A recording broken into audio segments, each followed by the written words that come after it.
আসসালামু আলাইকুম রহমতুল্লাহ বারাকাতুহু। যে যেখানে আছো সবাই ভালো আছো, সুস্থ আছো। আল্লাহ সবাইকে ভালো রেখেছে। তো আলহামদুলিল্লাহ আমিও ভালো আছি। তো আজকে এই সারা পৃথিবীতে করোনাক্রান্ত লগ্নে সবার শিক্ষা জীবন, পারিবারিক জীবন এবং অর্থনৈতিক জীবন, রাষ্ট্রীয় জীবন, সব জীবনগুলি আমাদের কিন্তু আজকে বিপর্যস্ত হয়েছে। তো আশা করি আল্লাহ যেন আমাদেরকে এই মহামারী থেকে, এই করোনা ক্রান্তি লগ্ন থেকে আমাদেরকে যেন আল্লাহ হেফাজত করেন। সবাই আমরা আল্লাহর কাছে দোয়া চাবো, পানা চাবো, আল্লাহ যেন এই আমাদের মহামারী থেকে দ্রুত পরিত্রাণ দিয়ে দিয়ে দেয় ইনশাল্লাহ। আমরা সবাই দোয়া করবো ইনশাল্লাহ। তো যাই হোক, আমি শাহজাহান প্রামাণিক। তো আমার ইউটিউব চ্যানেল প্রামাণিক ইংলিশ পয়েন্ট।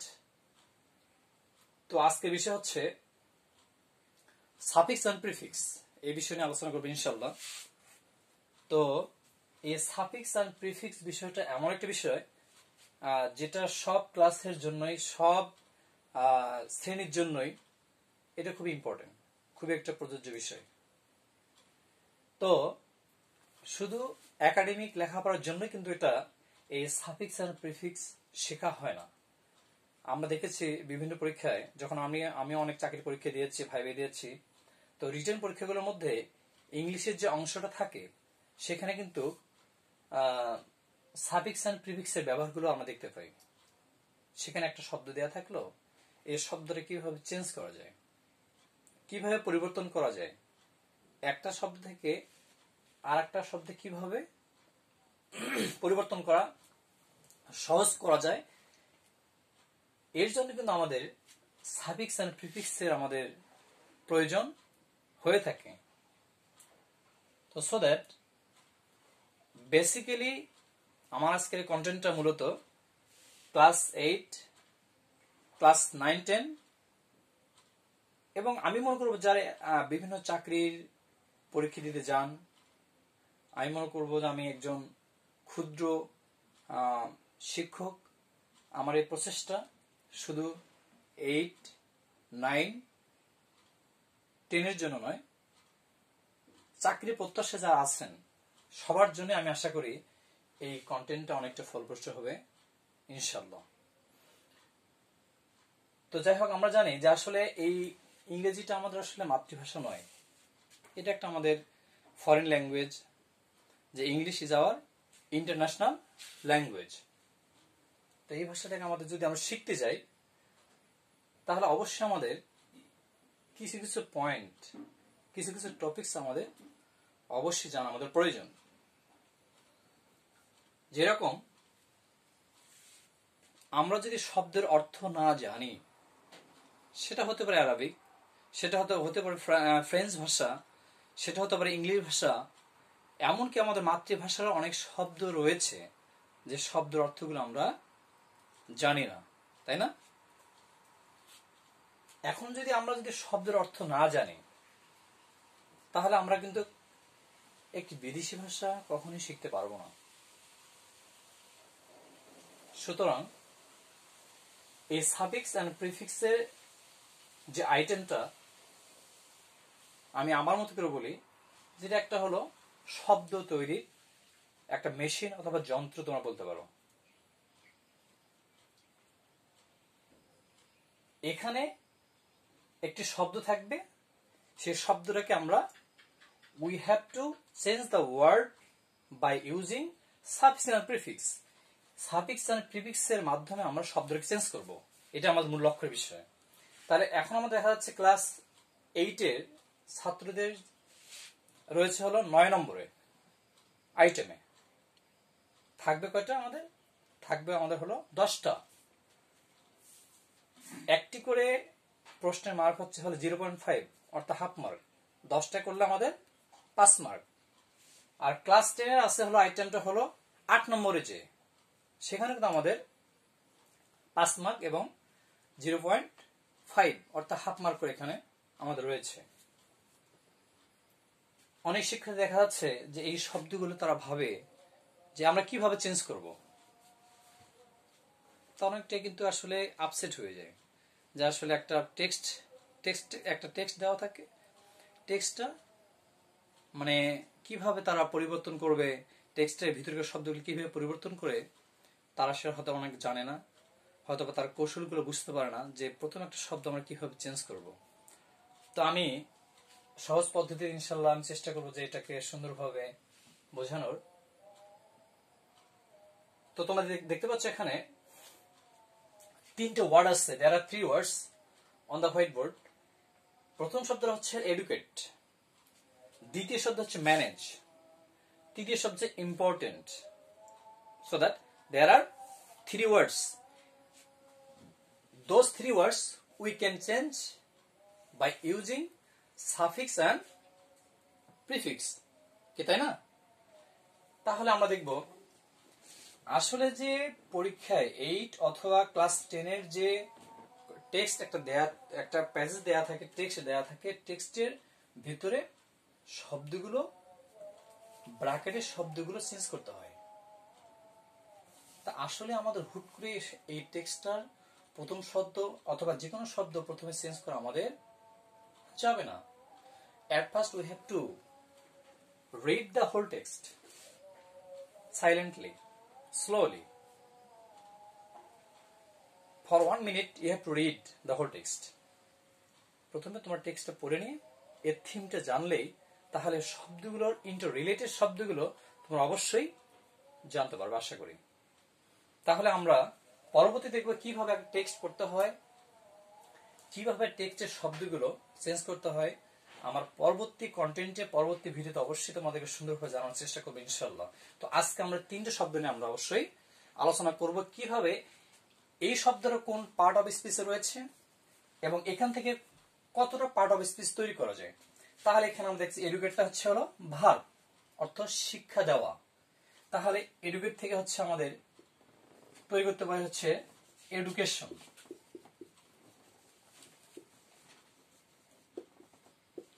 এডুকেশন, এডুকেট থেকে এডুকেশন, তাহলে এডুকেটটা ছিল ভার্ব, হয়ে গেল এডুকেশন। শিক্ষা দেওয়া থেকে এখন আসলো শিক্ষা, এর অর্থ হচ্ছে শিক্ষা।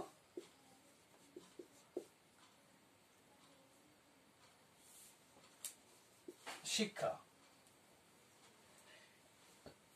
আরো শব্দ হবে এডুকেশনাল।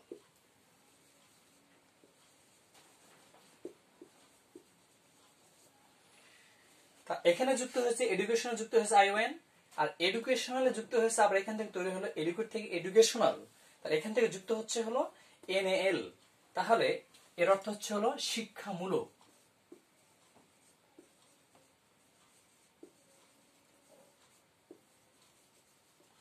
তাহলে আমরা দেখব এখানে এডুকেটিভ,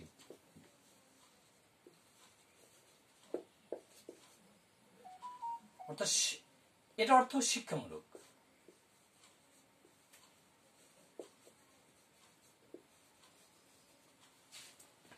আরো শব্দ তৈরি করা যাবে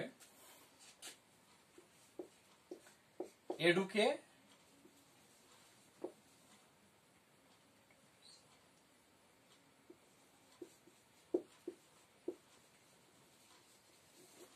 এডুকেশনালি, এটা অ্যাডভার্ব হয়ে যাবে। তাহলে ছিল এডুকেট, এখানে আরো করা যাবে আনএডুকেশন অথবা আনএডুকেশনাল,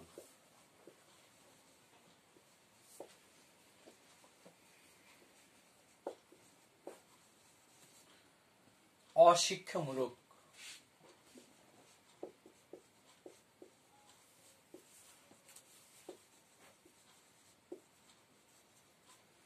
তো বন্ধুরা তোমরা দেখতে পাচ্ছ যে এখানে একটি শব্দ থেকে ছিল ভার্ব, তাহলে এখানে হয়ে গেছে আনএডুকেশনাল, অশিক্ষামূলক, এডুকেশনালি অ্যাডভার্ব, শিক্ষামূলক ভাবে।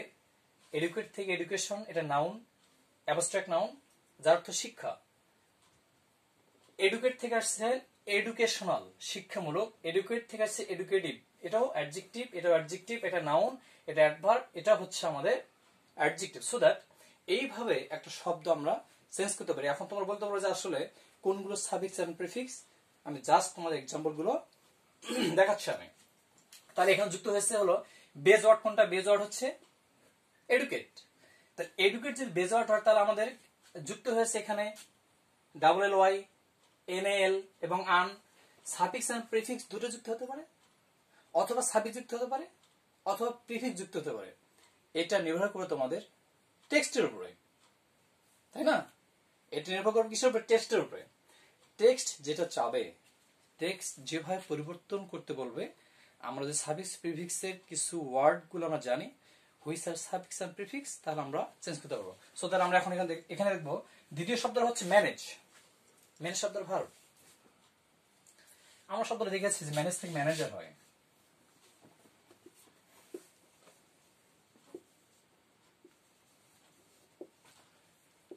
ম্যানেজার অর্থাৎ ব্যবস্থাপক। আমি বাংলাগুলো লিখলাম না, তারপর লেখা যাবে হচ্ছে ম্যানেজমেন্ট।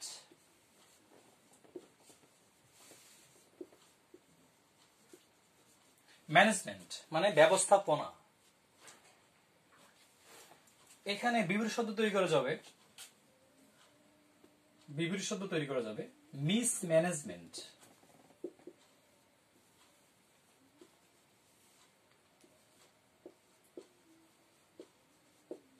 মানে অব্যবস্থাপনা। মিসম্যানেজমেন্ট, মিসম্যানেজমেন্ট মানে অব্যবস্থাপনা। তাহলে ম্যানেজটা ছিল ভার্ব, ম্যানেজ থেকে ম্যানেজমেন্ট, ম্যানেজ থেকে ম্যানেজার, ম্যানেজ থেকে মিসম্যানেজমেন্ট। তাহলে ছিল ভার্ব হয়ে গেল, এটা হচ্ছে নাউন, অ্যাবস্ট্রাক্ট নাউন। এটা হচ্ছে ব্যক্তিবাচক একটা নাউন, ম্যানেজার মানে ব্যবস্থাপক। ম্যানেজ থেকে মিসম্যানেজমেন্ট, এটা একটা নেগেটিভ অর্থ প্রদান করবে, যেখানে অব্যবস্থাপনা। সো দ্যাট আমরা একটা শব্দ দেখবো ইম্পর্টেন্ট, একটা শব্দ দেখতে পাচ্ছ তোমরা। তো এই ইম্পর্টেন্ট শব্দটা কিন্তু আসলে অ্যাডজেক্টিভ, কি তাই না? এই শব্দটা কি আমাদের অ্যাডজেক্টিভ। তো এই অ্যাডজেক্টিভ শব্দটা আমরা অ্যাডভার্ব তৈরি করতে পারবো আমরা ইনশাআল্লাহ।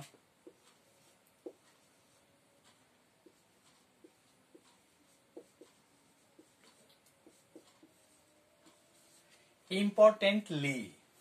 আমরা জানি যে কোনো অ্যাডজেক্টিভের শেষে যদি আমরা এলওয়াই যুক্ত করি, তাহলে কিন্তু আমরা অ্যাডভার্ব পেয়ে যাই। সো দ্যাট ইম্পর্টেন্ট অ্যাডজেক্টিভ, তার সাথে এলওয়াই যুক্ত হলো, এটা অ্যাডভার্ব হয়ে গেল। এখন এটাকে নাউন করব আমরা, এখান থেকে নাউন হবে। তাহলে ইম্পর্টেন্স,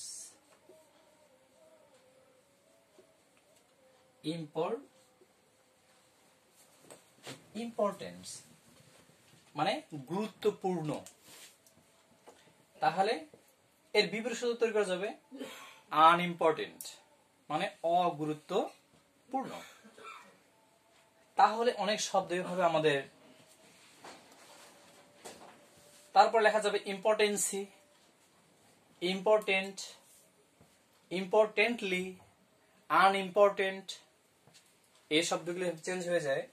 ম্যানেজ থেকে মিসম্যানেজমেন্ট, ম্যানেজার, ম্যানেজমেন্ট। এডুকেট ছিল ভার্ব, তাহলে এখান থেকে কি আসলো? তাহলে এডুকেট থেকে এডুকেটিভ, আইভিএ, তাহলে এটা সাফিক্স। আনএডুকেশনাল, তাহলে বোথ, প্রিফিক্সও বসছে সাফিক্সও বসছে। সাফিক্স বসে শব্দের শেষে, আর প্রিফিক্স বসে শব্দের পূর্বে বা আগে। প্রিফিক্স মানে উপসর্গ, যেটা শব্দের বেজ ওয়ার্ডের পূর্বে বসে, আর সাফিক্সটা বসে হলো মূল শব্দের শেষে।